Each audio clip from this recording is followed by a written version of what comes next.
Si Representative Kiko Barzaga ng Cavite ay sinuspinde ng House Ethics Committee ng 60 days matapos mapatunayang nag-commit siya ng disorderly behavior dahil sa ilang social media posts na umano'y offensive at lumalabag sa Code of Conduct ng Kamara.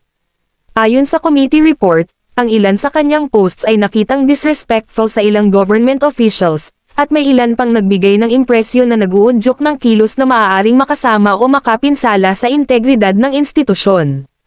Dahil dito, inutusan siyang burahin ang 24 na post sa loob ng 24 na oras. Bukod sa suspension, si Barzaga ay walang matatanggap na sahod o allowance habang epektibo ang parusa. Ito ay dagdag pa sa nauna ng aksyon ng Philippine Army na mag-delist sa kanya mula sa Reserve Force dahil sa umano'y panawagan niya sa mga sundalo na sumama sa kilos protesta laban sa pamahalaan. Samantala, sinabi ni Barzaga na tinatanggap niya ang desisyon ngunit nanindigan siyang ang kanyang mga pahayag ay laban sa katiwalian at bahagi ng kanyang karapatang magsalita.